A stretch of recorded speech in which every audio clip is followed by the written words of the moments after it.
পতিত শেখ হাসিনা সরকারের শাসনামলে প্রকাশ্য কোনো মিছিল সমাবেশ তো দূর, কোথাও জড়ো হতেও কাঠখড় পোড়াতে হয়েছে ছাত্র শিবির ছাত্রদলকে। তবে এবার পরিস্থিতি পাল্টেছে, পরিবর্তন হয়েছে ক্ষমতার পট। দীর্ঘ 16 বছর পর আবারও রাজনীতিতে তুমুল সক্রিয় হয়ে উঠেছে শিবির ও ছাত্রদল। তবে দুই ছাত্র সংগঠনের পরিচালনায় এত অর্থের উৎস কি, তা নিয়ে শুরু হয়েছে পাল্টাপাল্টি সন্দেহ।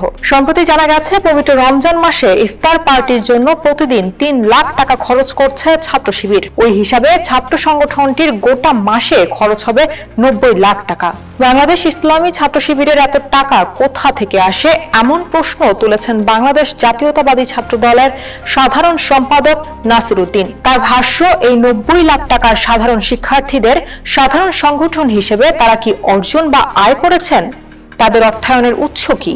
যদিও ছাত্রদল সাধারণ সম্পাদকের কথার জবাব দিয়েছেন ইসলামী ছাত্র শিবিরের কেন্দ্রীয় সেক্রেটারি জেনারেল নুরুল ইসলাম সাদ্দাম। তিনি জানান, ইফতার আয়োজনে শিবিরের শুভাকাঙ্ক্ষীরা বড় ধরনের সহযোগিতা করেন। তাদের সংগঠনের সকল সাবেকরা বর্তমান দায়িত্বশীলদের মাধ্যমে অর্থনৈতিক ও অন্যান্য সহযোগিতা করেন। ছাত্র শিবিরের প্রত্যেক সদস্যই বাইতুল মাল দেন, সেখান থেকেও তাদের আয় হয়।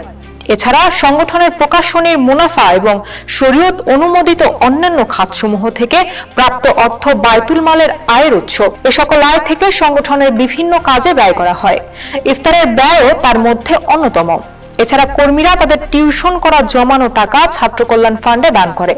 এমনকি বাড়ি থেকে পাঠানো টাকাও সংগঠনের জন্য ব্যয় করা হয় বলেও জানান তিনি। তবে এখানেই থেমে থাকেননি শিবির সেক্রেটারি সাদ্দাম। নিজেদের অর্থের উৎস এবং তার সুনির্দিষ্ট খাত আগে উল্লেখ করেছেন, জানিয়ে পাল্টা প্রশ্ন ছুড়েছেন ছাত্রদলের আয়ের উৎস নিয়ে।